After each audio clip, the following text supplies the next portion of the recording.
वंदे पल्लवभूषणं शशिधरं वंदे पशूनां पतिं वंदे सूर्यशशाङ्कवह्निनयनं वंदे मुकुन्दप्रियं वंदे भक्तजन आश्रयं च वरदं वंदे भक्तजन आश्रयं च वरदं वंदे शिवं शंकरं.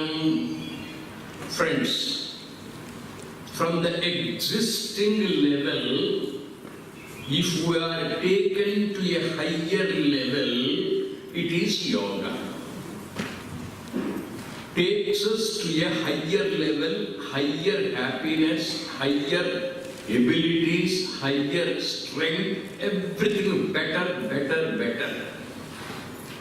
Anything which gives us improvement, betterment, development, unfoldment is yoga.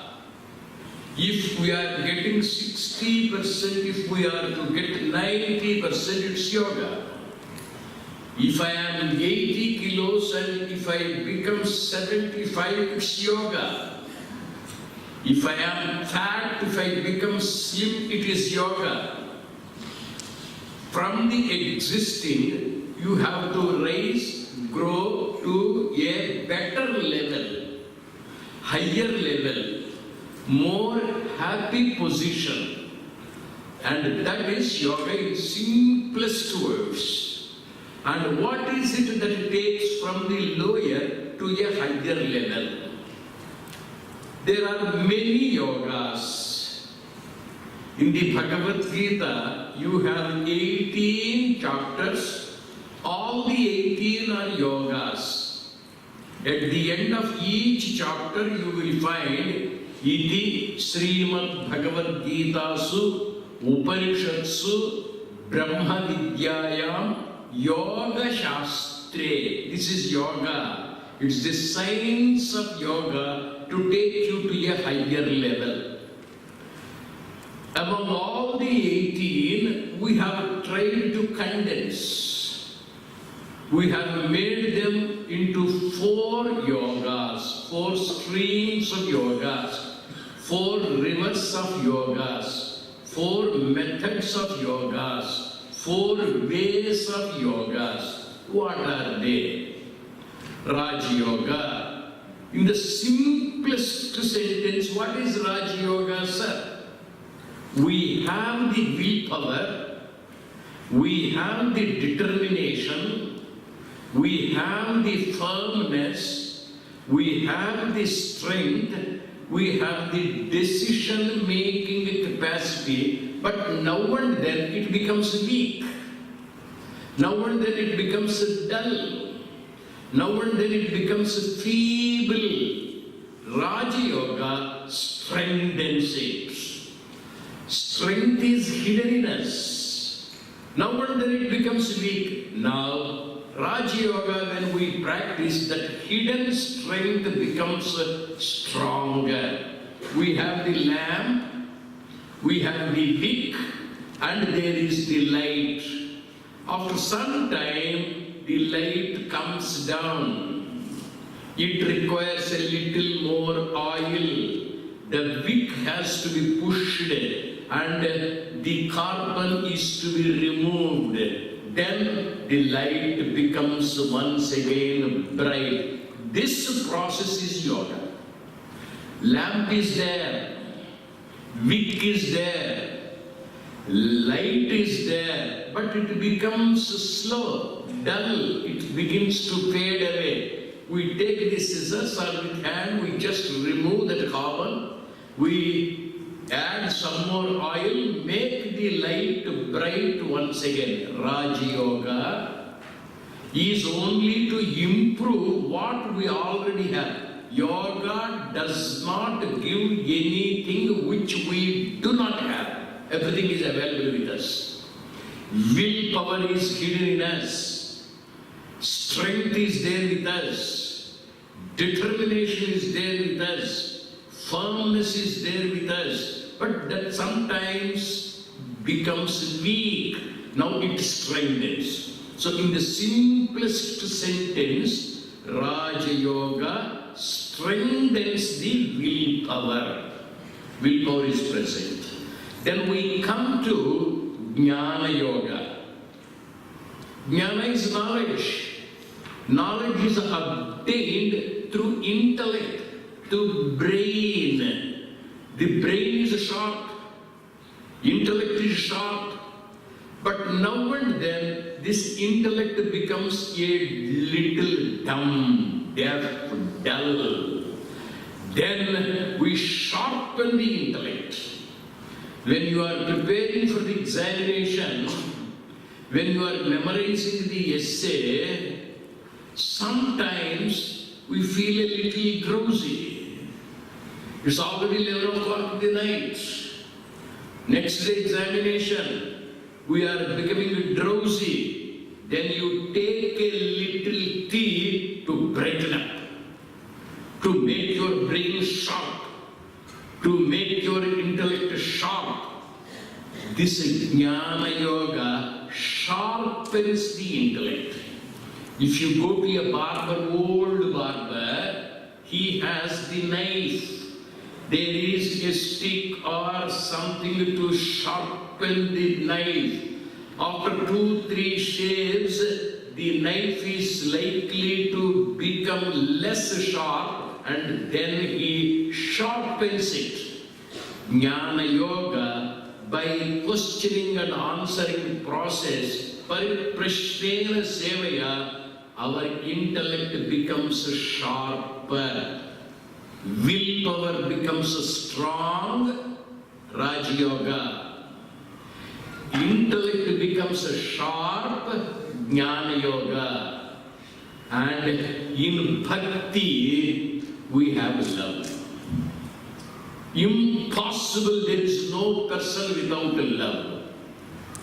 That love sometimes is covered with smoke.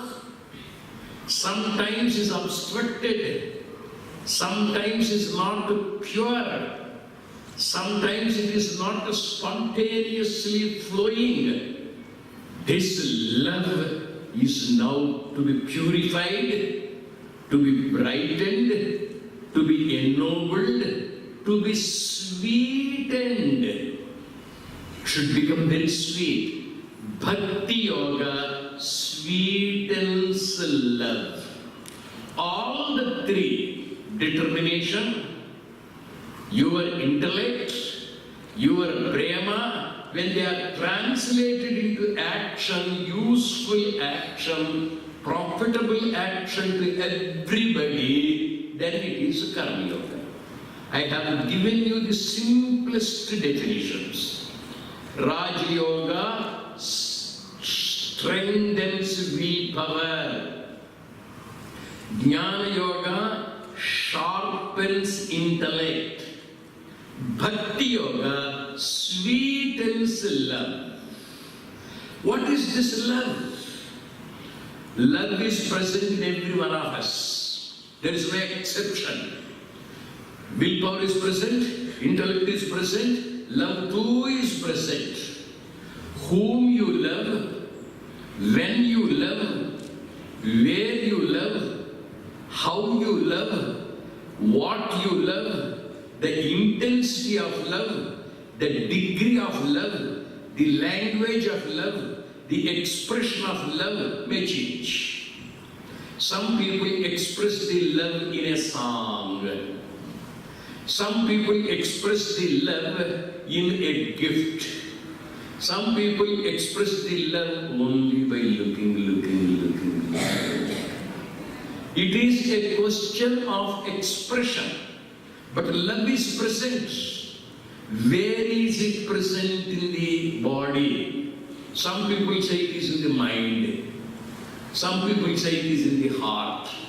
I believe and I experience that the love is present in the heart. I have seen English films, I have seen Tamil films, international films, Kannada films, Malayali films, Telugu films, Hindi films, and in every film there is a hero. And every hero loves the heroine. And he goes and tells the girl, I love you. You see the actor, whether it's Amitabh Bachchan or Akane Nageshwara or anybody, Kamal Haasan, he takes the right hand, keeps it on the chest, I love you. Love is here. Heart flows. There is no man or woman without heart. And heart is the place of feelings. How do you feel it? Suppose there is a thunder. Immediately you feel the reaction here. Your heart jumps up. It beats fast. We feel the fear here in the heart. That's why we have this symbol for love, the heart. And there is the arrow of Manmatha, the look of the girl, the beauty of the girl, the handsome features of the boy, the love of God, the grace of God, divinity. That's the arrow. Grace. And this is the heart. When the heart and the arrow, this is quite common symbol. Heart is there in every person. And this heart has the feelings. Feelings are many. Like is a feeling. I like coffee. Hatred is a feeling. I hate wine. Somebody may love it. And similarly, possessiveness. I possess my Parker pen. I don't want to give it to anybody. Possessiveness is a feeling.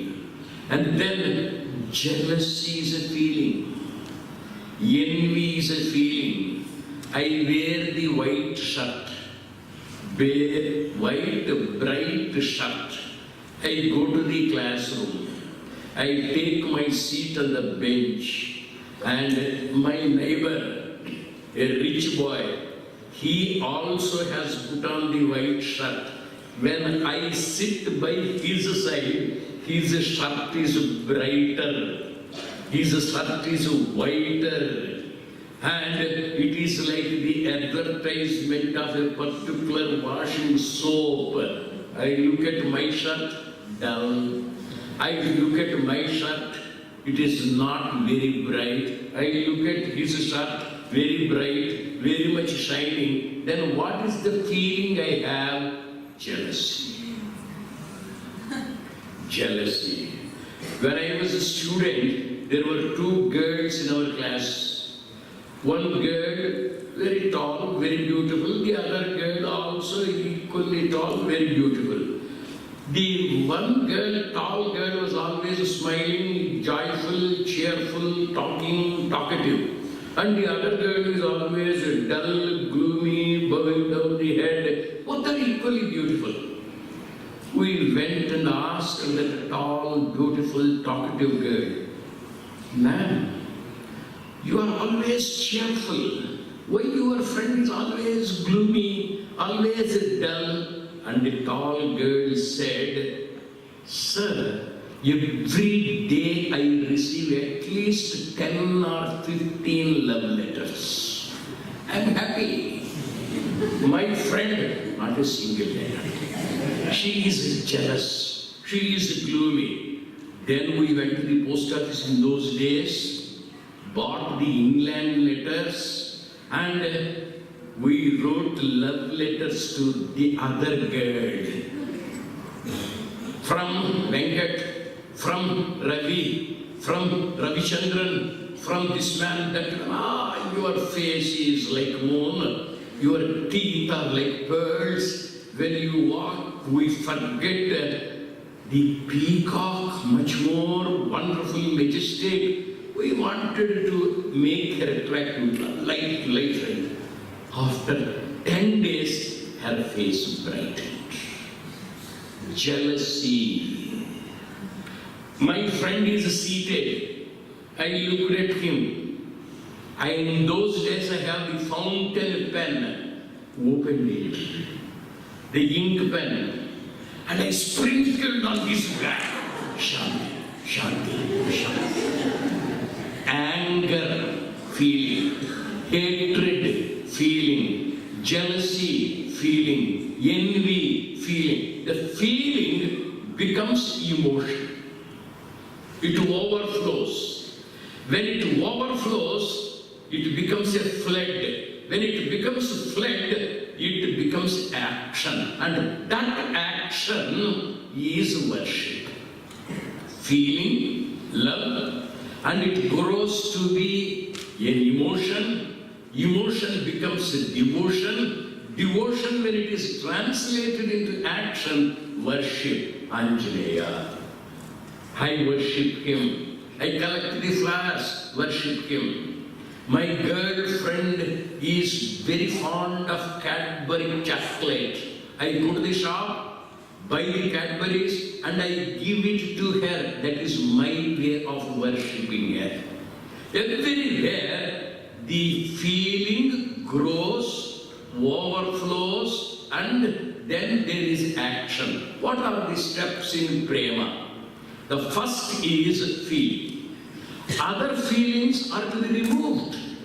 Whichever feeling is dominant, the other feelings become less conspicuous. When the anger is more, love goes down. When the hatred is more, love comes down. We have many feelings, whichever is the most prominent, whichever is the most conspicuous. When love is overflowing, we are blind to the other dimensions. We look at only the brighter side, positive nature. When we look at the favorite girl, we find only the plus points. Wonderful, very intelligent, encyclopedic knowledge, etc., you praise. Only the positive. You do not have the negative outlook. So, love is so prominent, conspicuous, that it is blind to the other weaknesses. So it is the case with the other feelings. When you love God, however much people criticize God, I am nothing doing, I love my God. Worldly love, divine love, national love, social love, spiritual love, whatever may be the love, love is present in us. And what is it we love most? Ourselves. Before coming to Maitrimilan, my popular example, what is it we do? Go to the room, brush your hair, stand before the mirror, tilt your eyebrows, wet your lips, dart a smile. Wonderful, my boy, even at the age of 80, you are very charming. I look at myself and I enjoy. I love myself. I love life. Show me a single person who does not love life. No, yes, sir. My friend has committed suicide. He loves death. Love is common. What you love, when you love, where you love, it may change. That love, when it is purified, first step of Bhakti Yoga. Love is to be purified. It is to be purified, it is to be removed from the evils, vices, weaknesses, difficulties, diversions, aberrations. What are those?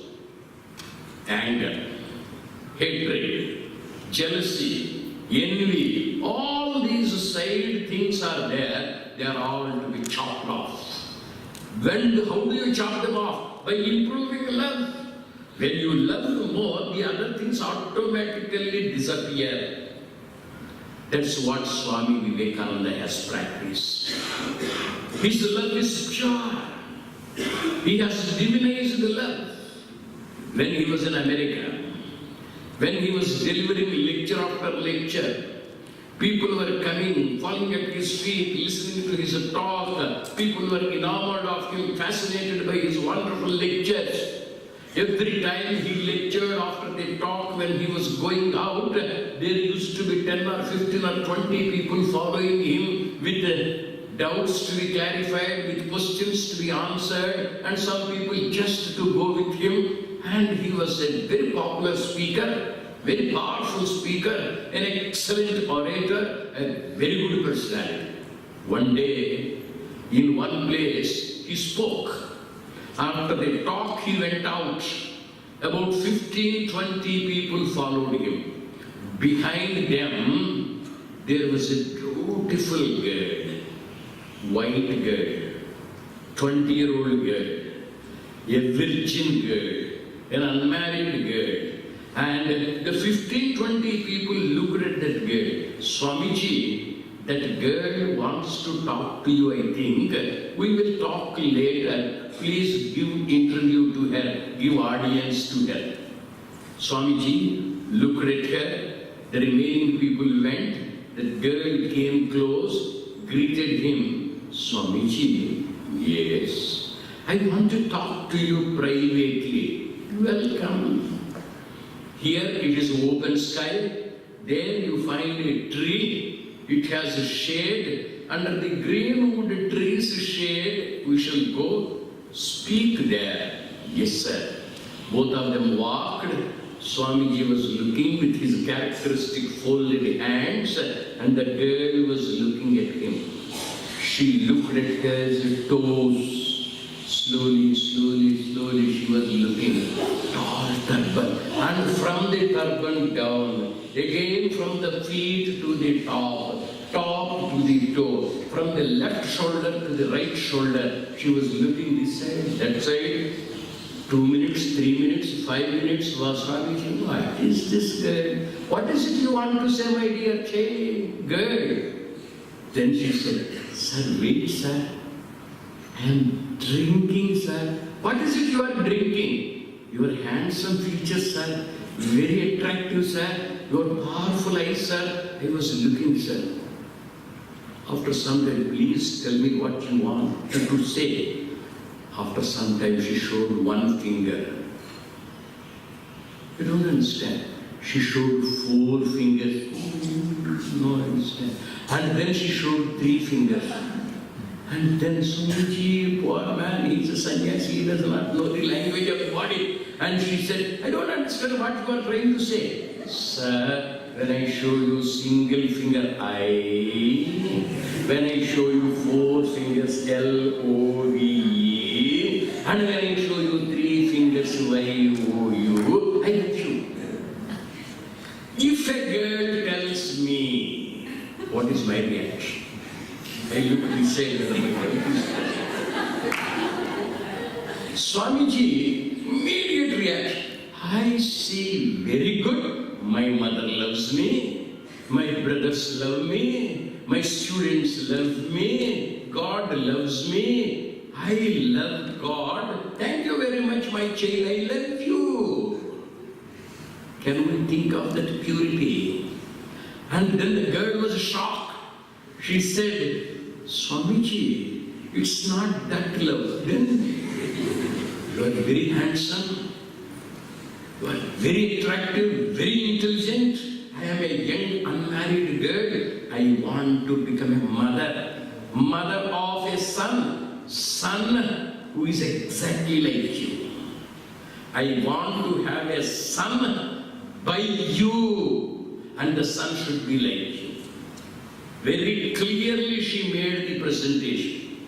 Suppose a girl tells me, anybody, we become nervous. All right, tomorrow we shall meet, something you may say it. But Swamiji, unperturbed, he said, very good, you want to have a son exactly like me. Okay, do you know my date of birth? 12th January 1863. Now, this is September 1893. I am 30 years old. If you want to have a son, you must become pregnant, conceive, put up with the womb. For 9 months you have to carry the baby. After that, you have to deliver the baby, experiencing the labor pains, and then you have to educate him, train him, wait for 30 years to have, if everything comes favorably. Why waiting so much time? Why wasting so much of labor? Here, now, I am your son, Ma. I am coming with you, please take me. What is that? Is purity of love. Swamiji was such a wonderful person.